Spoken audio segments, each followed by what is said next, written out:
Hare Krishna, Krishna Krishna, Hare Hare, Hare Rama, Rama Rama, Hare Hare.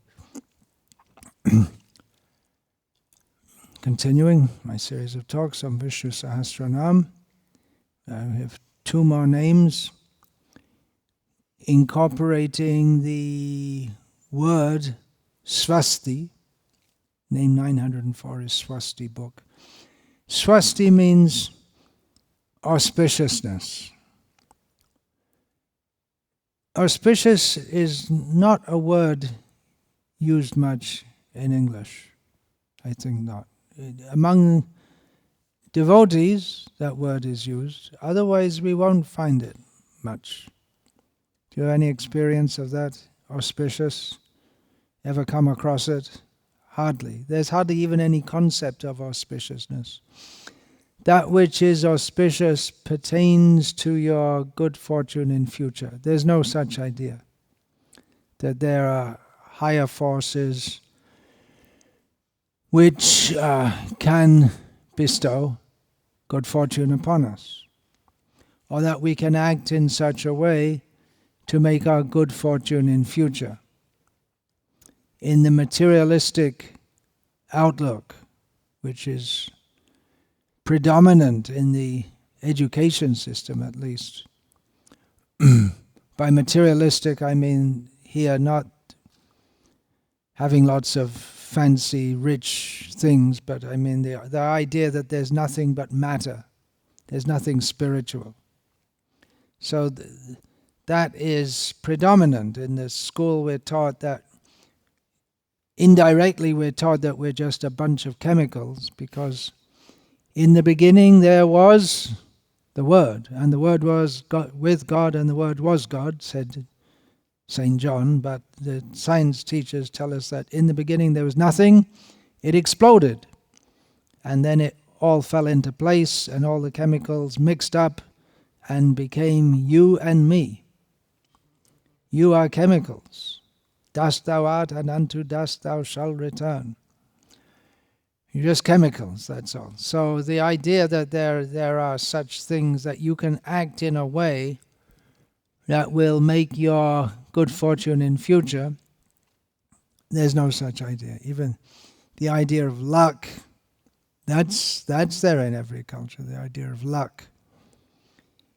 But at least as far as I remember from being raised in the Western culture, luck is just something that happens to you. There's no real reason for it. It's causeless mercy, but they don't say that. It's just you happen to get lucky. But in Vedic culture, it's understood that if you have good fortune, it's because you acted piously previously, or it may be the blessings of persons who are powerful enough to give blessings. Now, what is auspicious? What is good luck? What is good for us? That's another whole discussion, because we're talking about the Supreme Lord as the one who bestows auspiciousness. So for the materialist, good luck or good fortune means Janmaishvarya Shuta Shri, birth in a good family, wealth, education and intelligence, and bodily beauty. And there may be so many other things also. But devotees understand that real auspiciousness means that which increases our devotion to Krishna. And they actually work opposite, don't they? Janmaishvarya Shuta Shribhir Edamana Madah Puman Naivar Hatyabhitatung Vai Twama Kinchana Gochara. Kunti Devi prays to Krishna. That people who are infatuated with the good fortune, if they happen to be born in a good family, to be wealthy, to be educated, and to be good-looking, they get that because of their previous pious activities, but then on account of that, they become proud and they're not interested in Krishna. So Krishna is more available to people who don't have any of these things. So from the devotional perspective, if you're born in a low family, there's no such concept of high family and low family. Well, I guess if you're born in a Rothschild or Kennedy family, or a descendant of General Custer, that's something. Never heard of General Custer? Americans have, right? That's considered, well, if you're a descendant of General Custer, you're a prime candidate for officership in the military.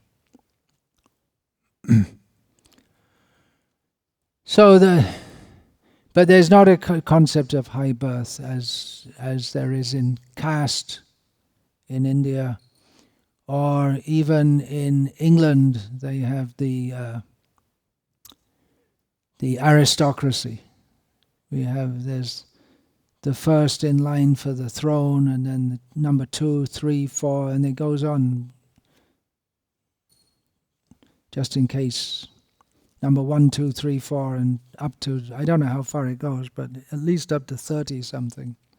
They have who's in line for the throne. So there's some idea of aristocracy. They're all malechas, but they're high class.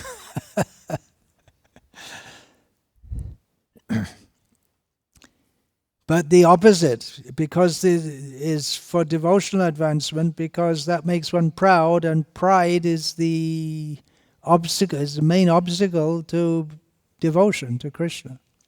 Chaitanya Mahaprabhu says, Trinadapi sunichena, tororiva sahishnuna, amanina manadena kirtaniya sada harihi. The qualification to chant Hare Krishna is to be humble and tolerant. But people who have all these material opulences, they aren't.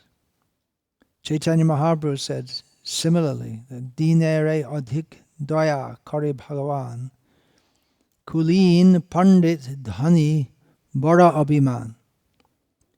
Chaitanya Mahaprabhu said that those who are in the social perspective, fallen and low, they get the mercy of God more. Because people who are born in high families, who are highly educated and wealthy, they tend to be very egoistic.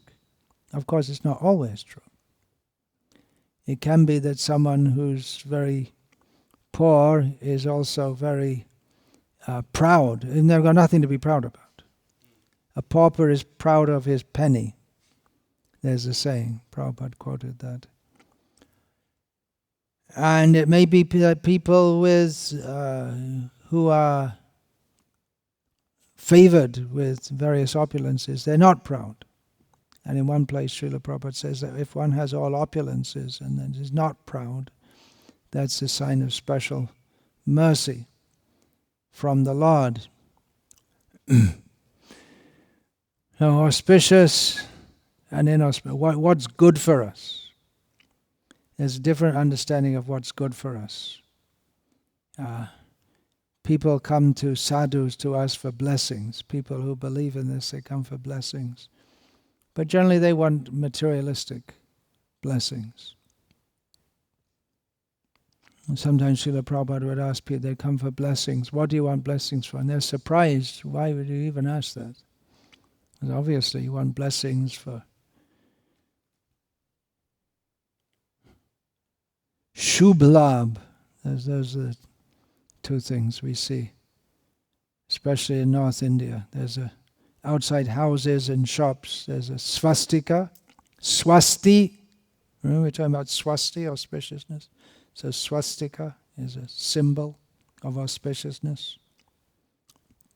It's also a name, Hindu name up to the present day. Swastika or swastika for females.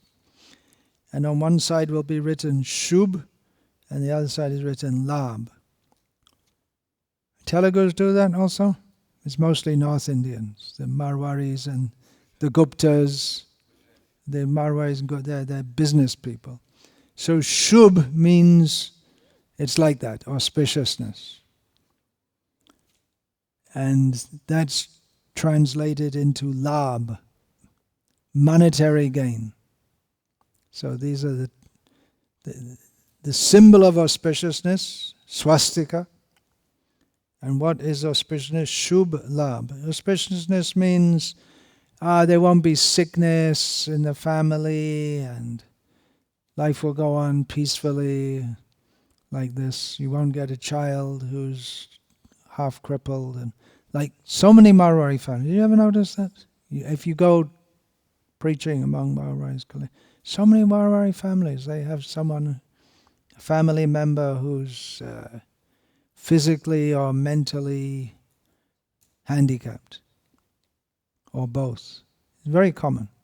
We have in Salem that Ram Niranjan, he passed away now. He's also his grandson, one of them like that. And they look after them, they don't kill them at birth, as maybe they do nowadays, but they'd be recommended to probably. But they just keep them in the family and they live like that.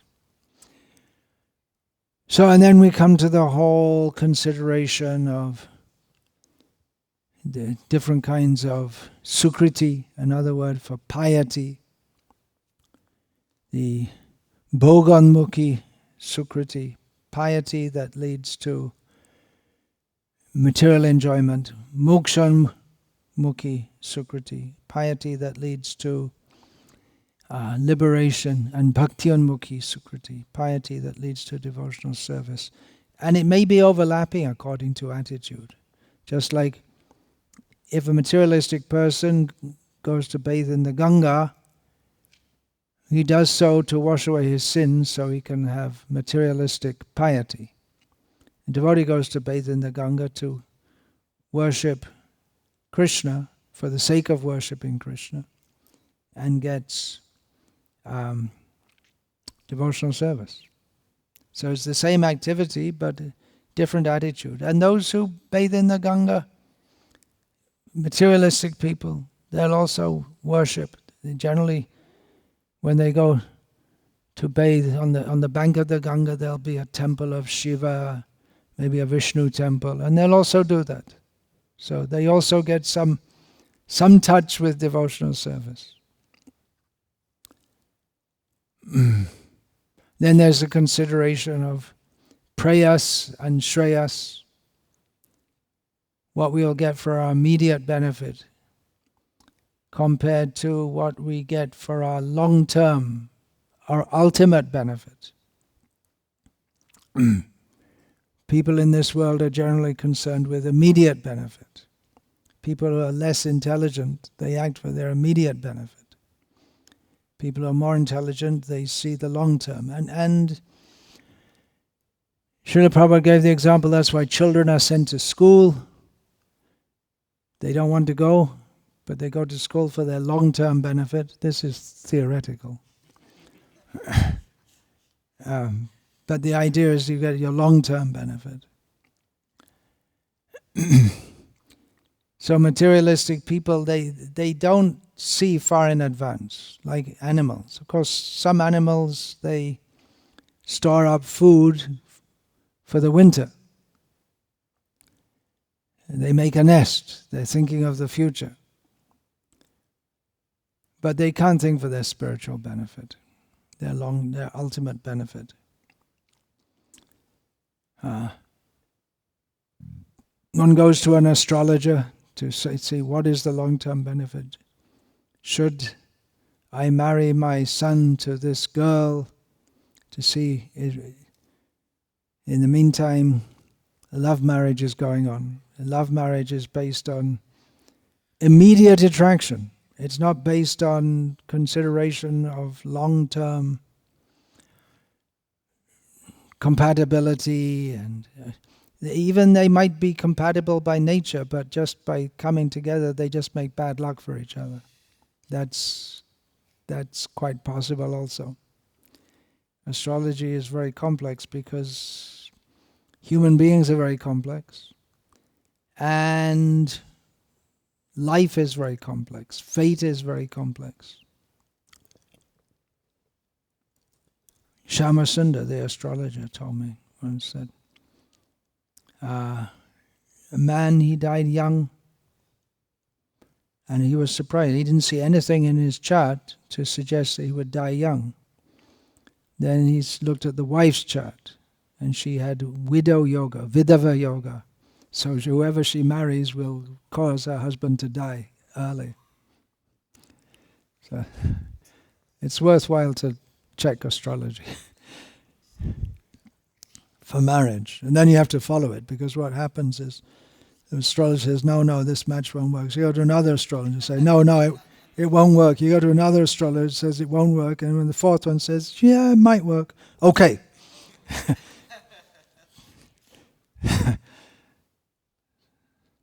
Anyway, Svasti-bhuk, name 904 in Vishnu Sahasranama. Svasti means auspiciousness. Bhuk, we generally think of that as eating or enjoying, consuming. It also means to protect, to rule, to govern. Parashara Bhatta, continuing his interpretation of these names in terms of the Achiradi Marga, of how a conditioned soul goes back to Godhead, interprets this name to mean the protector of all that is auspicious.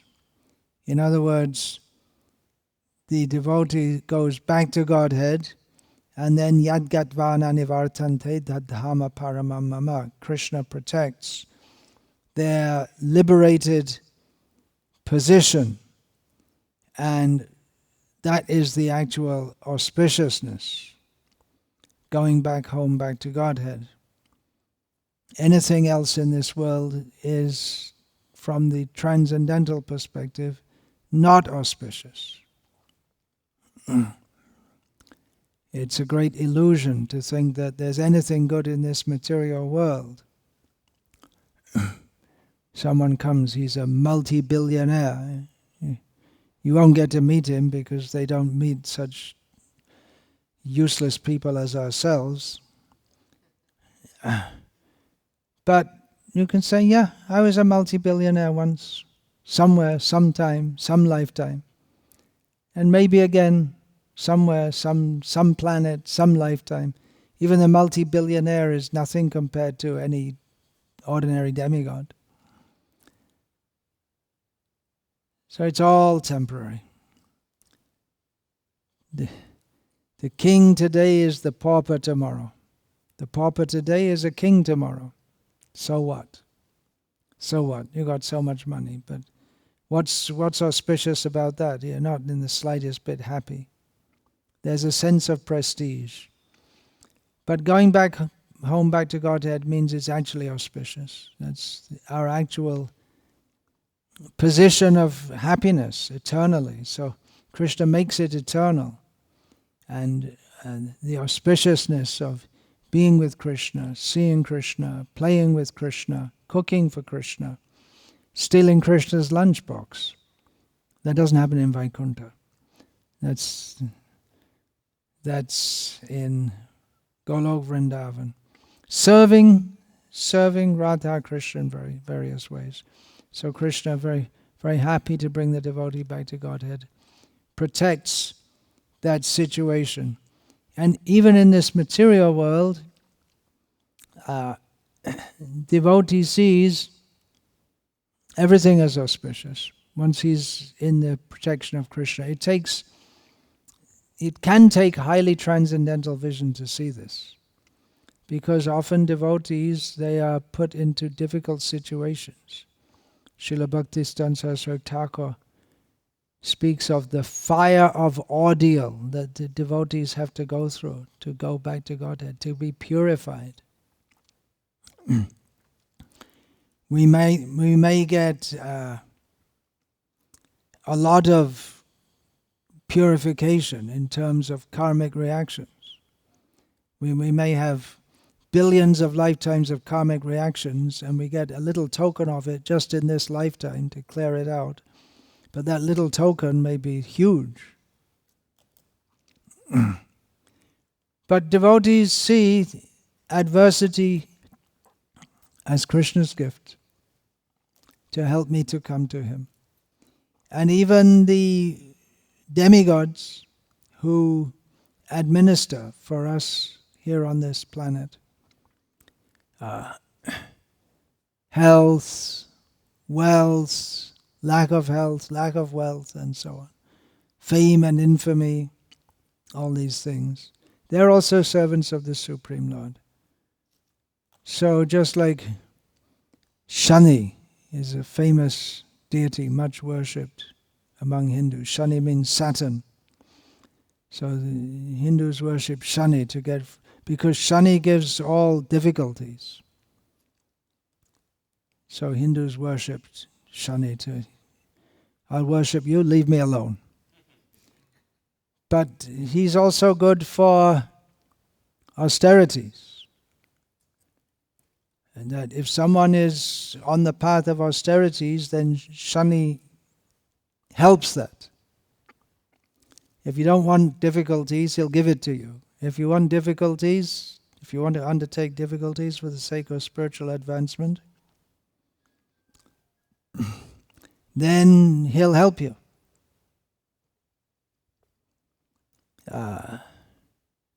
Shani, then we have Shukra, Venus is for material enjoyment.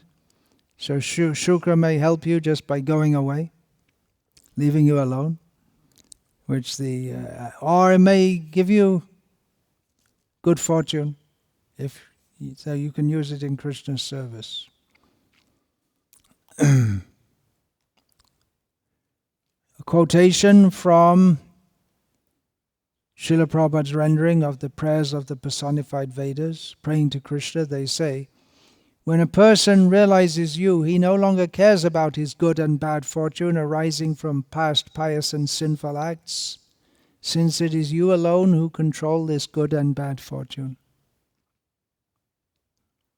So Shubh, I was saying Shubh, that also means good fortune. So that is a long life is one thing, and then anayase marana, to die, just die, that's all. When you die, everyone has to die, but a prolonged, difficult death is a sign of bad karma, generally. But if someone just, without any sickness, they just pass away, that's considered a sign of good fortune. Srila Prabhupada, when he had a heart attack on the ship coming over, he said, actually that was my time up, astrologically. But Krishna gave me more time. So he can change it. Karmani nirdahati kintu ja bhakti bhajam. Krishna can just change the karmic reactions. He does for people who worship him. We have that in the nectar of devotion, that you clap your hands 3 times in arati and then all the sinful reactions fly away, just like if you clap your hands under a tree, the birds fly away. So same thing. And other meanings of Svasti-bhuk.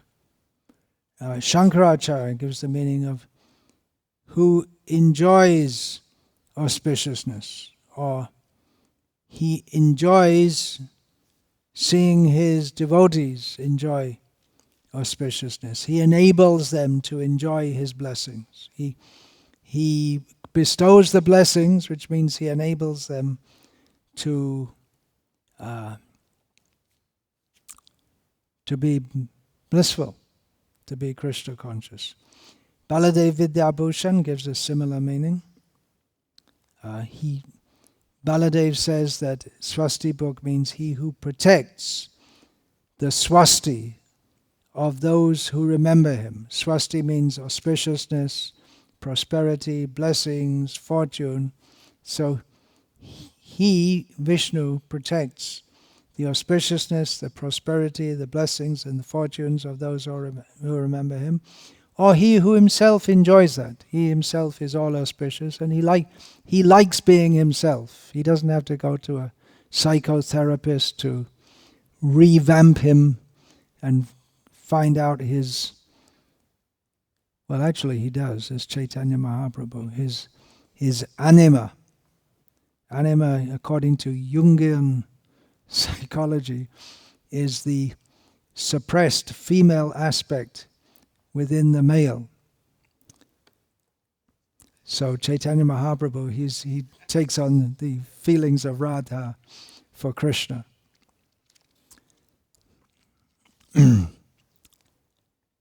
Name 905, Svasti-dakshinah.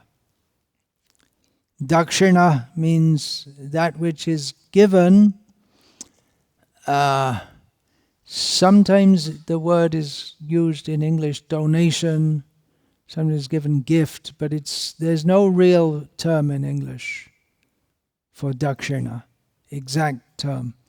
It means that which is given as a duty, actually. It's meant to be given to people who do good for you, especially brahmanas who perform sacrifices, or we say guru dakshina. At the time of initiation, one is supposed to give some monetary or other contribution, and it doesn't have to be only at the time of initiation.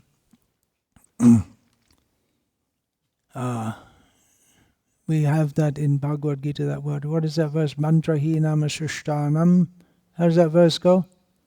Mantrahinam shrishtanam. Vidihinam shrishtanam. Mantrahinam adakshinam. Yagya virahita. Tamasam parichakshate. How does it go? I missed one word. Vidihinam shrishtanam. Mantrahinam adakshinam. Shraddha virahitang yagya tamasam parichakshate. That's it. You don't have to look it up.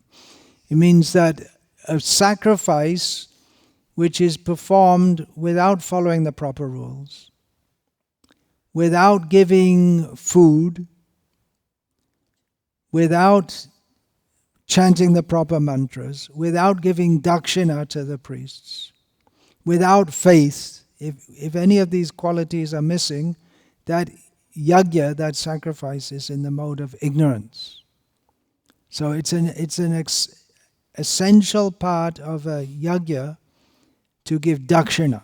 The priests who are performing the sacrifice have to be given money, gold, cows, maybe cloths, new cloths, land, girls. Sometimes you find that they're given girls if they need wives. Yeah. So they may be given that. So Parashara Bhatta interprets this name that one who gives auspiciousness as dakshina, and this is, you have to understand the whole system of yagya to understand this, that there's the yagyik. In a yagya, a sacrifice, there's the yagyik, which means the priest who performs the activities. The priests, there may be various priests. The Hotra, the Udgata, the Ritvik, and there's one other, I can't remember. Ritvik is one of them.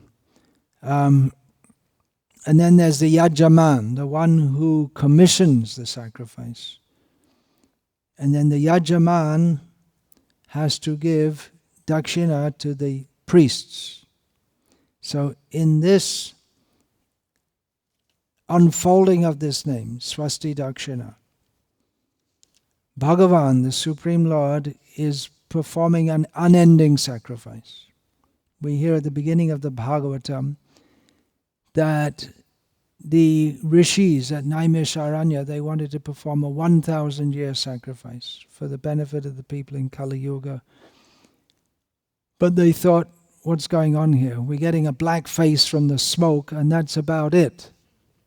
Better we hear Bhagavatam. Let's hear about Krishna instead. That will drive away the bad effects of Kali Yuga. Our sacrifice isn't going to help. It doesn't work very well, the fire sacrifice in Kali Yuga. But Bhagavan is performing an endless sacrifice in which the priests, according to this analogy for explaining the name, Svasti-dakshinah, the priests are the devotees in the spiritual world, of which there are two types. In Sri Vaishnava, Prashabhata is Sri Vaishnava, and we have also in our Gauriya understanding, although in Gauriya understanding they become of the same category. Then Sri Vaishnava understanding they're Nitya Suri, they're there all the time, and then there are the Muktas who come there from the material world. So in this name, Bhagavan is the Yajaman, he commissions the sacrifice, and as the Dakshina, he gives himself to the devotees. So that Dakshina is something given for your benefit, which is to improve your situation and to be enjoyed. So he gives himself to the devotees, and then they enjoy him.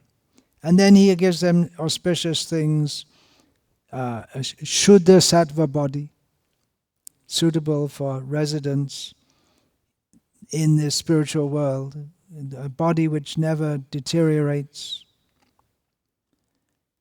And he gives them spiritual power, spiritual knowledge.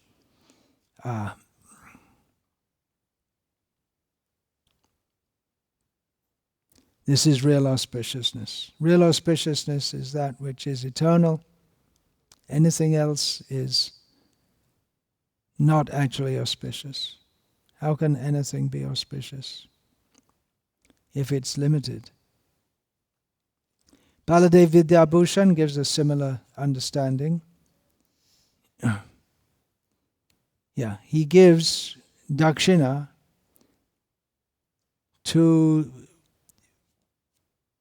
priests who perform sacrifices as devotional service. And just like we find, for instance, Prithu Maharaj performed so many sacrifices, as a king should do. But Prithu Maharaj didn't do it in the matter of karma kanda, but he did it, the sacrifice is performed by the king, or commissioned by the king, involving all the population to benefit all the population. And so that's karma kanda, pleasing Vishnu for the sake of material well-being, swasti. But Prithu Maharaj did it with the motivation of devotional service. So one who does such sacrifices with the motivation of devotional service, Vishnu rewards them by giving all auspiciousness in the form of entrance into his all-auspicious abode. And then in general it can be said that he gives auspiciousness to those who perform sacrifices. In the karma kandas, they want auspiciousness in the way they understand it, and he gives that. He's the ultimate giver of all auspiciousness. Demigods may be invoked, but mayaiva vihitan hitan. Ultimately it's Vishnu who gives. Yepi anya devata bhakta yajante shraddhayanvita tepi mameva kaunteya. I've got that. What's the one? No, what's the verse that ends mayaiva vihitan hitan? Tad andavatu palong, no. Yepi anya devata bhakta. Prajantanya devata. Come on, look it up then. It's one of those verses. We're all dunces today. Yajante shatayam tepi mam eva konteya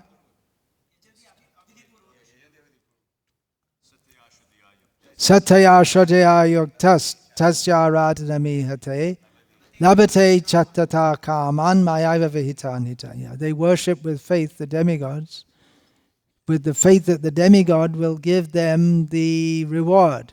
But ultimately it's Vishnu who gives the reward. Krishna. Mukunda Datta Prabhu quoted the first verse of Madhvacharya's Dwadasa Stotra, that Vasudev, Krishna, he gives boons to those who give boons. So the demigods give boons, but Krishna gives boons to them. Shankaracharya gives three alternative interpretations. Svasti-rupena dakshate vardhate. He grows. By giving auspicious to others, he grows. By giving to others, your own prestige is increased. If people like to give, wealthy people like to give, it increases their prestige. So they grow by giving. So same thing with Bhagavan. He grows by giving. Then also, dakshina can also mean like daksha, expert. So Shankaracharya also gives the meaning, swasti datum samartha iti va svasti-dakshinah. He who is very expert in giving auspiciousness. Dakshina shabda asukarni vartate shigram swasti datum ayameva samartha iti svasti-dakshinah. One who's capable of giving things quickly. He can give it just like that. He quotes here in this regard, Shankara quotes a verse of which the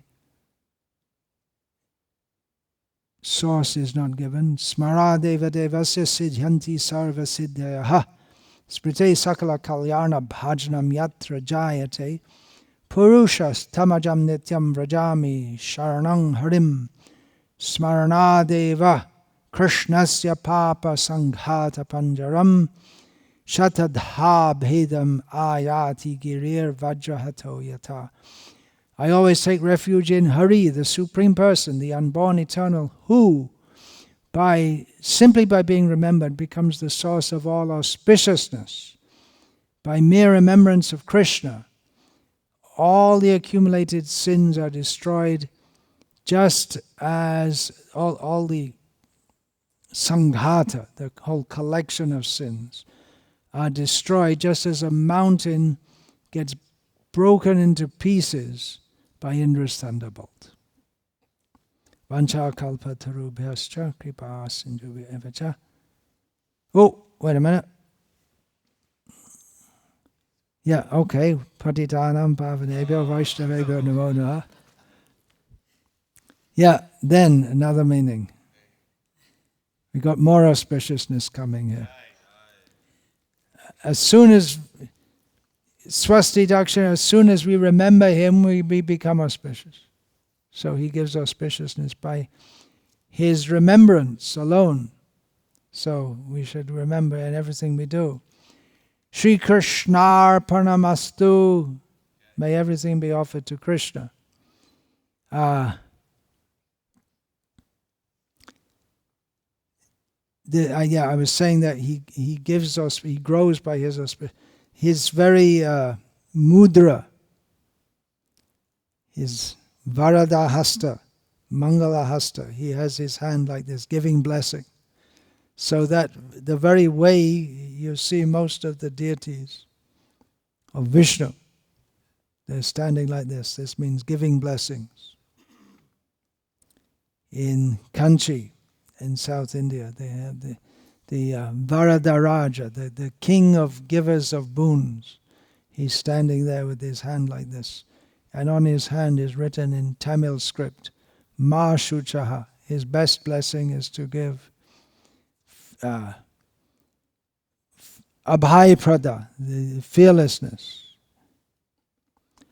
Then another reason it's called Svasti-dakshinah is because Lakshmi is very auspicious and he stands on her right side. Dakshina means on the right. How about that? That's a good one.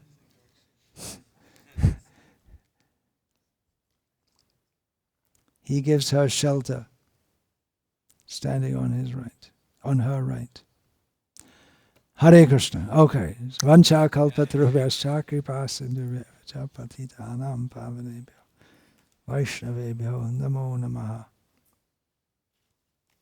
Dante nidaya churnakam padayani patakrivacha kakushata maitada ambravini. Hey sadhava sakala vivadurat.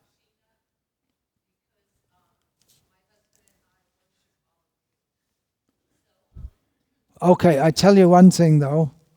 It's better not to give in front of the deity. If you're giving to you can give it here, and then there's no box for. What did she bring? She brought some memorabilia, something valuable. Okay. Because he takes that as reciprocation from Srila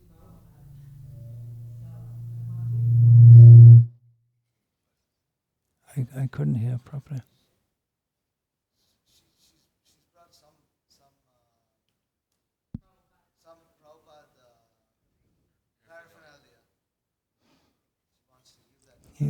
I see. Okay. Now, we seem to be getting more and more of this. Is that a sign we should have a museum here?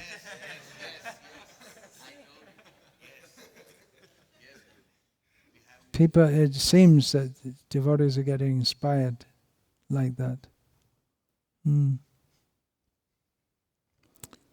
So, no, give it to him. On the day of your birth, not your birth, not actual day. The League of Devotees, we see that Srila Prabhupada. That was one of the originals ones, printed in 1954, is it? 53. 53. So, Prabhupada was trying so hard there and with very little success. So now you all are fulfilling his desires.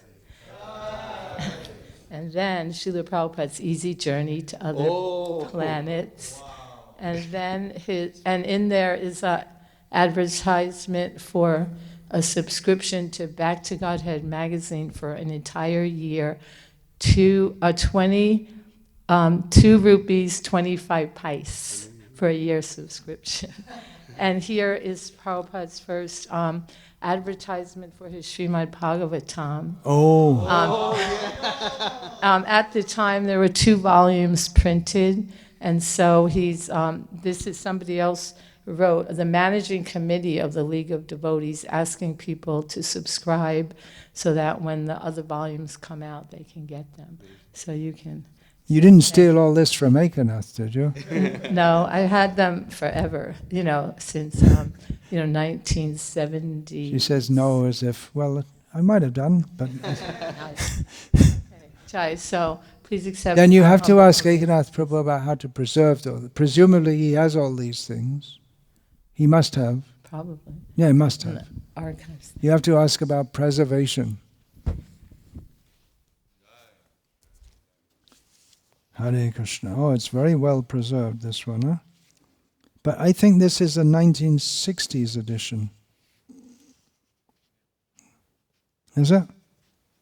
Or it's a reprint?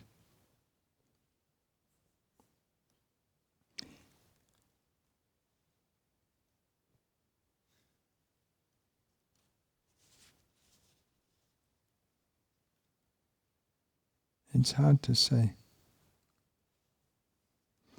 Because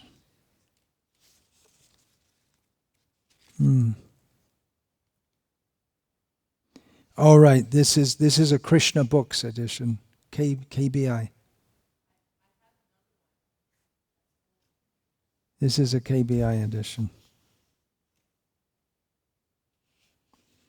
with the website and everything. So